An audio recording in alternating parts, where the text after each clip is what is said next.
আওয়ামী লীগকে দল হিসেবে নিষিদ্ধ করা হয়নি, তাদের কার্যক্রম আপাতত স্থগিত রয়েছে, যে কোনো সময় আবার সচল হতে পারে। প্রধান উপদেষ্টার বক্তব্যের মধ্য দিয়ে কিন্তু ইতিমধ্যে বিচার বিশ্লেষণ শুরু হয়ে গিয়েছে। সেই সচল কি নির্বাচনের আগে হবে কিনা সে প্রশ্নও কিন্তু রাজনৈতিক অঙ্গনে ঘুরছে। আপনি বিষয়টিকে কিভাবে দেখছেন? আমার কাছে বিষয়টা খুব আশ্চর্যজনক মনে হয়। আমি সবসময় মনে করেছি যে ডক্টর মোহাম্মদ ইউনূস একজন মেধাবী মানুষ, কৌশলী মানুষ। সারা দুনিয়ার বড় বড় যারা রাজনীতিবিদ রয়েছেন তাদের সকলের সঙ্গে তিনি দীর্ঘদিন ধরে চালচলন করছেন। ফলে আমরা সবাই তাকে যতটা সহজ সরল মনে করি বা রাজনীতি বুঝেন না এরকম মনে করি, ওনার এই বক্তব্যের মধ্যে দিয়ে মনে হচ্ছে যে তিনি রাজনীতিটা খুব ভালো করে বুঝে গেছেন। বাংলাদেশে যে চলমান অবস্থা চলছে রাজনীতিতে উইদাউট আওয়ামী লীগ, সেখানে উইদাউট আওয়ামী লীগের মধ্যে যে শূন্যতা, সেই শূন্যতার সুযোগ নিয়ে অন্যান্য রাজনৈতিক দলগুলো যেভাবে তার ঘাড়ের উপর চড়ে বসার চেষ্টা করছে, যেভাবে তাকে কাতুকুতু দেওয়ার চেষ্টা করছে, যেভাবে তাকে জিম্মি করার চেষ্টা করছে, এটা এই ভদ্রলোক কোনো অবস্থাতে স্বাভাবিকভাবে নিতে পারছেন না। উনি খুব ভালো করে জানেন যে যে সমস্ত মানুষ লম্ফ দিচ্ছে, ঝম্প দিচ্ছে, তারা যদি আওয়ামী লীগ আসুক বা না আসুক, বা আওয়ামী লীগের ভয় দেখানো হয়, এদের অনেকের অবস্থা স্বাভাবিক থাকবে না। এদের ল্যাঙ্গুয়েজ চেঞ্জ হয়ে যাবে, কথাবার্তা চেঞ্জ হয়ে যাবে। এবং এখন তারা যেভাবে ডক্টর মোহাম্মদ ইউনূসকে জিম্মি করার চেষ্টা করছে, তখন তারা সবাই গিয়ে অনেকেই তার কদম মোবারক স্পর্শ করে বলবেন, হুজুর মাফ চাই, আর অভিমান করবেন না, আপনার কথার অবাধ্য হব না। আপনি 5 বছর থাকেন, 10 বছর থাকেন, আল্লাহ আপনাকে হায়াতে তয়বা দান করুন, আপনি 50 বছর থাকেন। এখন আপনার বয়স 86 বছর, 50 বছর ক্ষমতায় থাকলে আপনার বয়স হবে 136 বছর। মানব জাতির ইতিহাসে কোনো শাসক 136 বছর বয়স পর্যন্ত ক্ষমতায় থাকেনি। আমরা আপনার জন্য দোয়া করব, জিকির করব, আজকার করব, বিশাল বিশাল যজ্ঞ অনুষ্ঠান করব। এবং যেভাবে ভারতের লোকজন আপনাকে বেইজ্জতি করছে, আপনাকে অসুর বানানোর চেষ্টা করছে দুর্গাপূজাতে, আমরা তার উল্টা বানাবো। আপনার জন্য আমরা সবাই বড় বড় মিলাদ করব, মাহফিল করব, কিয়াম করব, তসবি করব, তাহলিল করব, জিকির করব, হু হা করব, যাতে আপনার হায়াতে তয়বা বেড়ে যায় এবং আপনি আরও 50 বছর আমাদের মধ্যে থাকবেন। এই যে বক্তব্যটা আদায় করা সম্ভব কেবলই মাত্র আওয়ামী লীগের ভয় দেখাইয়া সম্ভব, এর বাইরে অন্য কোনোভাবে সম্ভব নয়। এখন বাংলাদেশে এমন একটা অবস্থা হয়ে গেছে, মানুষের ভয় ভেঙে গেছে। আপনি দেখেন না 4-5 জন লোক তারা যে কোনো একজন মিলিটারি কমান্ডারকে, ব্রিগেডিয়ারকে, মেজর জেনারেলকে ঘেরাও করে গালাগাল করতে পারছে। যে কোনো একজন লোক পুলিশকে, থানা ঘেরাও করতে পারছে, থানার ওসিকে গিয়ে গালাগাল করতে পারছে। তো এই যে মানুষের যে ভয় ভেঙে গেছে, কিছু না কিছু হলে এই চলো চলো চলো যমুনাতে চলো, কিছু হলিয়ে বলে যে আমাদের যে শক্তি, আমরা এখন ইচ্ছা করলে একটা ধাক্কা দিলে ডক্টর মোহাম্মদ ইউনূস থাকতে পারেন না। তো এই কথাগুলো তো আসলে ওনার ভালো লাগে না। এই জন্য উনি এই যে বক্তব্যটা দিয়েছেন, প্রথমত এটা কৌশলগত কারণে হলেও হতে পারে, 1। 2 নম্বরে যেটা হতে পারে সেটা হলো প্রকৃতির একটা বিধান রয়েছে। আপনার সঙ্গে যার বেশি ক্ষোভ থাকবে, ক্রোধ থাকবে, শত্রুতা থাকবে, সময়ের বিবর্তনে বাংলা সিনেমার মতো দেখবেন যে তার সাথে আপনার প্রেম হয়ে যাবে। দেখেন না, নায়িকার সাথে নায়কের খুব ধাক্কা লাগে, তারপর নায়িকা খুব গালাগালি করে, নায়কও খুব গালাগালি করে, এরপর একে অপর সাথে তেড়ে আসে যে মেরে ফেলবো, খেয়ে ফেলবো, এরপর হঠাৎ করে তাদের মধ্যে কী করে যেন প্রেম হয়ে যায়, প্রেমের পরে হঠাৎ গানের পরে বিয়ে থা সব কিছু হয়ে যায়। তো এরকম রাজনীতিতে একই অবস্থা। রাজনীতিতেও দেখবেন যে যে সমস্ত মানুষের সঙ্গে যাদের সবচেয়ে বেশি শত্রুতা থাকে, এরকম আমি 71 থেকে এই পর্যন্ত বলতে পারি, সবচেয়ে একটা সময় বঙ্গবন্ধুর সেই চামড়া দিয়ে ডুগডুগি বাজাতে চেয়েছেন মতিয়া চৌধুরী, অথচ সময়ের প্রয়োজনে সেই মতিয়া চৌধুরী আওয়ামী লীগের সবচেয়ে বিপদের সময় আওয়ামী লীগে অংশগ্রহণ করেছেন। যখন বঙ্গবন্ধুর একেবারে বাংলাদেশে সবচেয়েতে মানে কি বলবো, আকাশের সূর্যের মতো যার প্রভা রাজনীতিতে, ঠিক সেই সময়টাতে তার বিরুদ্ধে দাঁড়িয়ে স্বতন্ত্র নির্বাচন করেছেন সুরঞ্জিত সেনগুপ্ত। তো সেই সুরঞ্জিত সেনগুপ্ত আওয়ামী লীগ যোগদান করেছেন। হাসানুল হক ইনু, রাশেদ খান মেনন, মানে মেনন সাহেব এবং ইনু সাহেব আপনি 70-এর দশক 60-এর দশক ছাড়া বুঝতে পারবেন না যে এই মানুষগুলো বাংলাদেশের প্রেক্ষাপটে কত বড় নেতা ছিলেন, পাহাড়ের মতো নেতা। এবং তাদের রাজনীতি ছিল বঙ্গবন্ধু বিরোধী রাজনীতি, আওয়ামী লীগ বিরোধী রাজনীতি। সেই মানুষগুলো দেখেন আওয়ামী লীগের কথা মতো, শেখ হাসিনার কথা মতো তারা হজ করে আসছে, উমরা করে আসছে, তো এই হলো অবস্থা। তো রাজনীতিতে শেষ বলে কোনো কথা নাই। তো সেই দিক থেকে যেহেতু ডক্টর মোহাম্মদ ইউনূসের দ্বারা শেখ হাসিনা ক্ষমতাচ্যুত হয়েছেন, ফলে আবার তার দ্বারা তিনি যে ক্ষমতায় বসবেন না এটা বলা যায় না, এবং এটাই হলো প্রকৃতির বিধান, এই জিনিসটা এমন হতে পারে। আর সর্বশেষ যেটা হলো যে ডক্টর মোহাম্মদ ইউনূস যদি দীর্ঘমেয়াদে ক্ষমতায় থাকতে চান, 5 বছর থাকতে চান, 10 বছর থাকতে চান, বা 50 বছর থাকতে চান, তাহলে এই রাজনীতির ময়দানে এখানে যত বেশি সহিংসতা থাকবে, যত বেশি প্রতিযোগিতা থাকবে, যত বেশি একে অপরের সঙ্গে প্রতিযোগিতা থাকবে, থাকার পরে সব মানুষ তাকে শালিশ হিসেবে মানবে।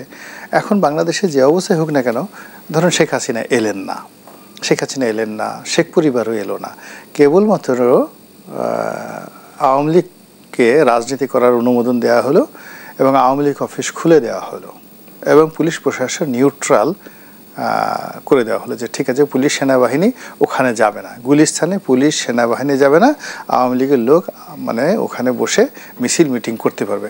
আপনি একটু এই টেবিলে বসে আজকের দিনের বাস্তবতা চিন্তা করেন তো, যে এই তোরা রাজুতে আয়, এই পার্টি এখন গিয়ে এই তোরা বঙ্গবন্ধু অভিনেতা, এটা কি সম্ভব? কিংবা বিএনপির লোক কি পল্টন থেকে দলে দলে গিয়ে ওখানে গিয়ে আওয়ামী লীগের অফিসে ওই আওয়ামী লীগের নেতাকর্মীদের ফিরানোর জন্য যাবে? আমার কাছে মনে হচ্ছে না। ফলে এই আপনি আমি যে জিনিসটা বুঝি, আমাদের সাথে অনেক অনেক বুদ্ধিমান বিশ্বনন্দিত একজন নোবেল লরিয়েট, তিনি তো এই বিষয়গুলো খুব ভালো করে বুঝেন। ফলে মানে সবে তো উনি কথাবার্তা বললেন, তো এই কথাবার্তা বলার পর এই কটাই আমার কাছে ব্যাখ্যা মনে হলো। এরপরে কিন্তু আওয়ামী লীগের নিষেধাজ্ঞা তুলতে আন্তর্জাতিক অঙ্গন থেকে কোনো চাপ আছে কি? না, এটা আন্তর্জাতিক অঙ্গন থেকে উনি তো চাপে কখনোই নত হবেন না ডক্টর মোহাম্মদ ইউনূস। বিকজ যারা চাপ দেয় তারা তো সব ওনার এক পক্ষ ডান পকেটে আর এক পক্ষ বাম পকেটে। আপনি চিন্তা করেন, উনি জাতিসংঘের মহাসচিব বাংলাদেশকে নিয়ে আসছেন, এনে তাকে পাঞ্জাবি পরিয়ে ছেড়েছেন, পাঞ্জাবি পরে রোজার মাসে তিনি তাকে সেখানে নিয়ে গেছেন। আবার দেখেন এই যে জাতিসংঘের অধিবেশনে গেছেন এবং মানে ওনার সঙ্গে জাতিসংঘের মহাসচিব হ্যান্ডশেক করতে গিয়ে যেভাবে হাসি দিয়েছেন, মনে হলো যে ওনার চোখে মুখে পূর্ণিমার হাসি। এবং দুই বন্ধু মানে দুজনের সাথে মনে হয় যেন একেবারে হংসমিথুন। তো এই যে ওনাকে চাপ দেবে কে? দেয়ার ইজ নো বডি, তাকে চাপ দেওয়ার মতো কিছু নাই। তার যেটা সমস্যা নরেন্দ্র মোদীর সাথে, ভারতের সাথে, শুধু শেখ হাসিনার জন্য সমস্যা। আদারওয়াইজ তিনি যদি এখন বাংলাদেশে বলেন যে শাহবাজ শরীফ বা পাকিস্তানের প্রধান সেনাপতি এখন আমার সঙ্গে সকালবেলা মানে আমি নাস্তা করবো এদের সঙ্গে, তারা চলে আসবে বাংলাদেশে। উনি যদি এখন বলেন যে আমি আফগানিস্তানের এখন যারা ক্ষমতাধর লোকজন আছে আমি তাদের সাথে বসে চা খেতে চাই, তারা চলে আসবে না এখন। তো ওনাকে আমরা যত মনে করছি, আসলে ঘটনা তো তা না। উনি ওনার মতো চলছেন, উনি ওনার মতো 104 জন নিয়ে সেখানে গেছেন, মেয়েকে নিয়ে গেছেন, 2টো মেয়েকে নিয়ে গেছেন। উনি অসম্ভবকে মানে সম্ভব করা একজন মানুষ। তো কাজেই আমরা যারা তাকে নিয়ে অবমূল্যায়ন করি, বিভিন্ন রকম প্রেডিকশন করি, তারপর শেষে ভয় দেখানোর চেষ্টা করি, আলটিমেটলি আমরা যে নিজেরা ভয় পাচ্ছি, আমাদের অন্তর যে থরথর করে কাঁপে, বিভিন্ন চিন্তাভাবনাগুলো থরথর করে কাঁপে, এই আমাদের ভয়টা আমরা আসলে এই ডক্টর মোহাম্মদ ইউনূসের মতো মানুষের উপর চাপিয়ে দিয়ে আমরা নিজেরা মূলত বাঁচার চেষ্টা করছি। অসংখ্য ধন্যবাদ জানাচ্ছি গোলাপ বালরনি। জনাব মোস্তফা কামাল, আওয়ামী লীগ প্রসঙ্গে প্রধান উপদেষ্টার বক্তব্যের রাজনীতিতে প্রভাব কেমন? ধন্যবাদ আপনাকে। খুব টাটকা একটা বিষয় সামনে নিয়ে এসেছেন আপনি। মোটামুটি দিন পার হয়নি ওনার সাক্ষাৎকারটা আমাদের এখানে প্রকাশ ঘটতে। বিশ্লেষণ হচ্ছে দিনব্যাপী, যে আওয়ামী লীগ করে না অথবা অন্য দলও করে না সেও কিন্তু সেটা চোখ বুলাচ্ছে, নানান মতো করে একটা বিশ্লেষণ করছে। প্রশ্ন এখানে একটা প্রাসঙ্গিক আসে যে এই পর্যন্ত গত 1 বছরেরও বেশি সময় ধরে ডক্টর ইউনূস যেসব গুরুত্বপূর্ণ কথাগুলো বলেছেন প্রায় প্রত্যেকটাই বিদেশি গণমাধ্যমের সাথে। খেয়াল করে দেখুন, আমাদের দেশি গণমাধ্যমের প্রতি ওনার আগ্রহ কম, সেটা বারবার প্রমাণিত। নির্বাচন প্রশ্নে এর আগে যতবার কথা বলেছেন, সংস্কার প্রশ্নে যত গুরুত্বপূর্ণ কথা বলেছেন, আওয়ামী লীগ প্রশ্নে বলেছেন, বেশিরভাগই হচ্ছে বিদেশি গণমাধ্যমের সাথে। তো এবারও যেই সাক্ষাৎকারটা ওনার প্রচার হয়েছে, আমি এটা পড়েছি, পুরোটা একাধিকবার পড়েছি, আরও কিছু কথা ওখানে আছে। তো প্রথম বিষয় হচ্ছে যে আওয়ামী লীগ এত প্রাসঙ্গিক হলো কেন ঠিক এই রকম সময়ে। গতকালও আমরা একটা টকশোতে ছিলাম, দুজনে হালকার উপরে ঝাপসা একটু আলাপ করেছিলাম আওয়ামী লীগ প্রসঙ্গে, কিন্তু আজকে কেমন যেন ওই আলাপটা আরও একটু বাস্তব হয়ে গেছে। তো এক জায়গায় তিনি বলেছেন ব্যাখ্যা দিতে গিয়ে যে আওয়ামী লীগ দেশে নির্বাচন বানচাল করতে চায়, সিঙ্গেল বাক্য। পরবর্তীতে আছে যে এর সাথে দেশি বিদেশি চক্র আছে, তারপরের লাইনে আছে কিছু আন্তর্জাতিক শক্তিও আছে। এতে করে ম্যাটার কিন্তু একদম পরিষ্কার, কিছু আন্তর্জাতিক শক্তিও আছে, তারা অর্থ বিনিয়োগ করছে। এই গেল একদিক। আরেক দিক হচ্ছে যে আওয়ামী লীগ নির্বাচন করতে পারবে না এই কথা যেমন বলা আছে, কিন্তু আওয়ামী লীগের লোকেরা ভোট দিতে পারবে এই কথা আছে। তো স্বাভাবিকভাবে প্রশ্ন আসে যে ভোট দেওয়াও একটা অধিকার, ভোট চাওয়াও একটা অধিকার, ভোট নেওয়াও একটা অধিকার। তো এখানে আংশিক অধিকারের কথা তিনি বলেছেন, অর্থাৎ ভোট দিতে পারবে। এইগুলো একটা বিষয়। প্রতীক থাকবে কিনা এটা কি বলছিল কিছু? প্রতীক, নৌকা প্রতীক, প্রতীকটা উল্লেখ করেনি ওইভাবে। আচ্ছা। এরপরে একটা বিষয় খুব গুরুত্বপূর্ণ, যে কোনো সময় শব্দটা আছে। তো যে কোনো সময় বলতে কি সেটা নির্বাচনের আগে কিনা প্রশ্ন আসে। কিন্তু আবার আলোচনা আছে অংশগ্রহণমূলক নির্বাচন। অংশগ্রহণমূলকের প্রশ্ন আসলে আওয়ামী লীগের কথা আসে, অথবা ইংরেজিতে যেটাকে আমরা ইনক্লুসিভ নির্বাচন বলি, ওইটার তর্জমা কিন্তু আমরা ওই রকমটাই করি। এসবের যোগফলে আওয়ামী লীগ এমনিতেই প্রাসঙ্গিক, তার উপর আরেকটু প্রাসঙ্গিক হয়ে গেল। তো এই কথা বলতে গিয়ে তিনি এক পর্যায়ে পুরনো একটা জিনিস কিন্তু আবার টেনে এনেছেন। ওখানেও কিন্তু পরস্পর সংঘর্ষ করে। যেটা বলেছেন তিনি আসতে চাননি, অর্থাৎ ক্ষমতায় আসতে চাননি, তাকে খুব পীড়াপিড়ি করাতে তিনি এসেছেন। কিন্তু এর আগে আবারও একটা বিদেশি গণমাধ্যমের সাথে তিনি বিস্তারিত ব্যাখ্যা দিয়েছেন যে গত সরকারের পতন এবং তার ক্ষমতারোহণ দুইটার মধ্যে একটা মেটিকুলাস বিষয় আছে। তো ওর সাথে এটা কিন্তু সংঘর্ষ করে। তো মেটিকুলাসের বাংলা হচ্ছে সুপরিকল্পিত অথবা নিখুঁত পরিকল্পনা। ব্যাখ্যায় বলা হয়েছে বাংলা অভিধানে যেটা, যে ব্যর্থ হবে না নিশ্চিত ওই পরিকল্পনাকে বলে মেটিকুলাস। তাহলে মিলে না কিন্তু। তো এর সাথে আপনার আবার আরও মিলান। তো শেখ হাসিনা তো গত ক্ষমতা ছাড়ার 1.5-2 বছর আগ থেকে প্রতিটা সপ্তাহে 2-1 বার কিন্তু ডক্টর ইউনূসের কথা বলতেন যে তিনি ষড়যন্ত্র করছেন, যে কারণে এক পর্যায়ে বলেছেন পদ্মা সেতু থেকে ফেলে দেয়া, টুস করে ফেলে দেয়া, ফেলে দিয়ে আবার তুলে ফেলবেন, রাখবেন না, যেন না মরে, না মরে, মারবেন না, শুধু ফেলে দিয়ে আবার টুস করে তুলে ফেলবেন। তো এগুলো যদি আপনি সমীকরণে মিলান, একটার সাথে আরেকটা যেমন সংঘর্ষ করে, আবার যেই কথাটা তিনি নতুন করে বললেন, এর আগে সম্ভবত সেটা স্বরাষ্ট্র উপদেষ্টা বলেছিলেন যে তিনি কোথায় যাচ্ছিলেন, গাড়ির একদিকে কাঁচ খোলা ছিল, ওখান থেকে কয়েকজন তাকে বলেছেন যে আপনারা আরো 5 বছর থাকেন। এবার প্রধান উপদেষ্টা তো বলেছে 5 বছর, 10 বছর, এমনকি 50 বছরের কথা বলেছে। এতে করে স্বরাষ্ট্র উপদেষ্টার ওই সময়ের বক্তব্যটারও কিন্তু ভ্যালু বেড়ে গেল। আমরা যারা সমালোচনা করেছি আমাদের নতুন করে ভাবতে হচ্ছে ওই বিষয়টা। তো এখন এরপর অপেক্ষার বিষয় আছে আমাদের, যে যেহেতু বিদেশি গণমাধ্যমের সাক্ষাৎকার, সেটার কোনো সংশোধন অথবা ব্যাখ্যা আমাদের কাছে নেই।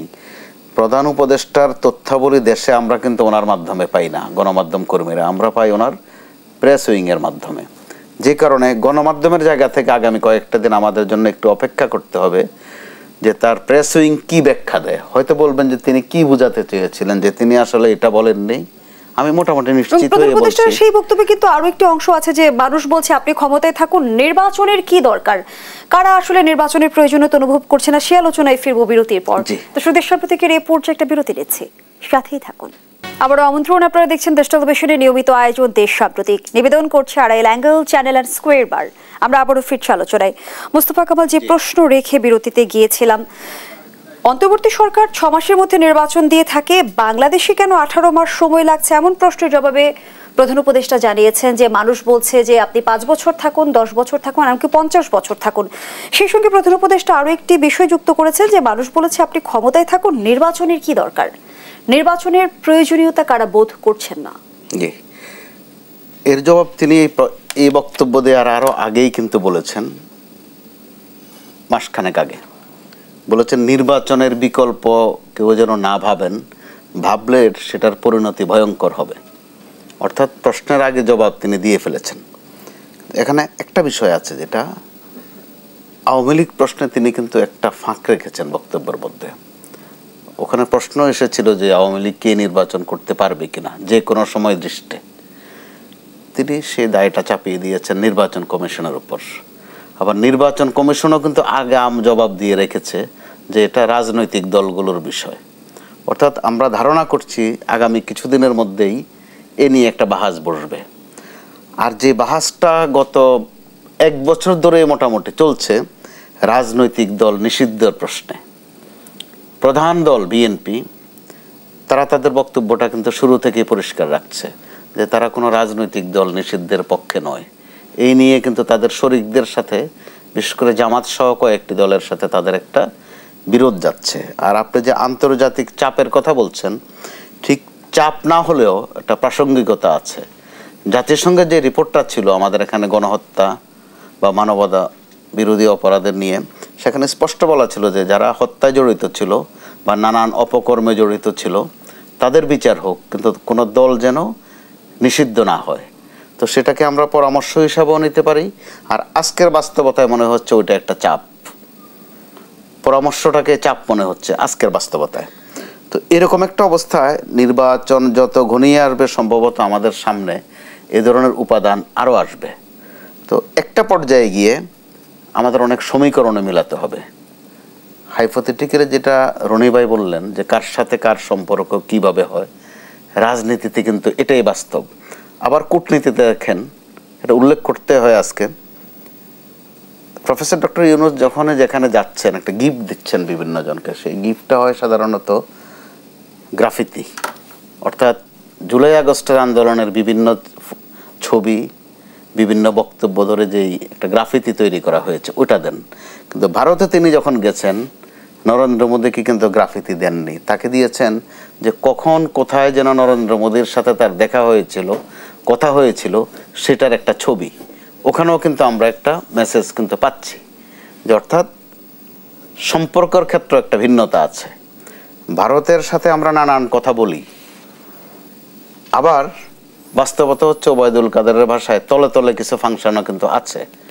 তো তলে তলের বাইরে উপরে উপরে আমরা কিন্তু খুব কষ্টের সৃষ্টি আমরা ইলিশ কিন্তু তাদেরকে দিচ্ছি নিয়মিত, সুগন্ধি চালও দিচ্ছি, আম তো দিচ্ছি।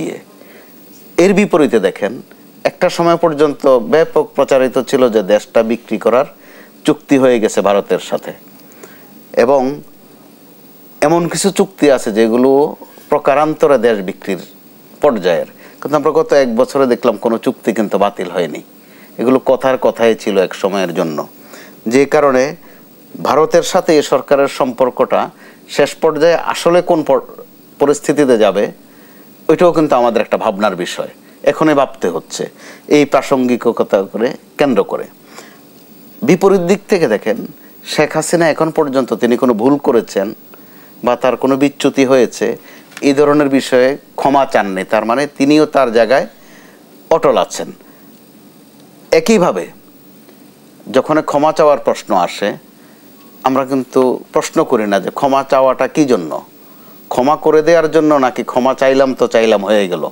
জামাতের ক্ষেত্রে আপনি দেখেন তারা বলছে শুধু 71 না, এর আগে যদি আমরা 62, 52, 66, 69 ভুল করে থাকি ওগুলোর জন্য মাপ চাই, মাপ কিন্তু তারা চেয়ে ফেলেছে, তার মানে মাপ পেয়ে গেছে, বিষয়টা এরকম। আবার একইভাবে আওয়ামী লীগের বিষয়টাও তারা আজ পর্যন্ত কিন্তু কোনো ক্ষমা চাওয়া বা ভুল ত্রুটি স্বীকার করার ধারে কাছেও যায়নি। দিন যত যাচ্ছে আমরা দেখছি আওয়ামী লীগ কিন্তু ততই প্রাসঙ্গিক হচ্ছে, যে কারণে সর্বশেষ আজকে প্রধান উপদেষ্টার ভাষণ বা বক্তব্য, যে কয়েকটা বক্তব্য ওখান থেকে এসেছে এই সাক্ষাৎকারের বাইরেও প্রত্যেকটাতেই কিন্তু নির্বাচনের কথা আছে, আওয়ামী লীগের কথাও কোনো না কোনো ভাবে আছে। ধন্যবাদ। জনাব গোলাম মোল্লা রনি, প্রধান উপদেষ্টা যেমনটি জানিয়েছেন, আমরা চাই ফেব্রুয়ারি নির্বাচন হোক অবাধ, সুষ্ঠু এবং শান্তিপূর্ণ। যে ধরনের ভালো নির্বাচন সত্যিকার অর্থে বাংলাদেশে কখনো হয়নি। সেই সঙ্গে তিনি আরো যুক্ত করেছেন যে আন্তর্জাতিক মহল নির্বাচন প্রক্রিয়াকে বাধাগ্রস্ত করার চেষ্টা করছে, নির্বাচন যাতে কখনো না হয় তা নিশ্চিত করতে কিছু শক্তি দৃঢ় প্রতিজ্ঞ। তাহলে অন্তর্বর্তী সরকারের সামনে মূল চ্যালেঞ্জগুলো কি? মূল চ্যালেঞ্জ কিছুই নেই। এর কারণ হলো অন্তর্বর্তীকালীন সরকার অনেক আগের থেকেই বলছে পৃথিবীর কোনো শক্তি নাই যে আগামীতে তারা যে নির্বাচন অনুষ্ঠান করতে যাচ্ছে সেই নির্বাচনের পথে বাধা সৃষ্টি করতে পারে। তাহলে তারা এই কথাগুলো কেন বলছেন? তারা বলছেন এই কারণে তারা নিজেদের শক্তিমত্তা প্রদর্শন করতে চাচ্ছেন, দেশ জাতিকে বোঝাতে চাচ্ছেন যে তোমরা আমাদেরকে যে পছন্দ করেছো এবং আমরা যে ম্যাটিকুলাস ডিজাইনের অধীনে এই ক্ষমতায় এসেছি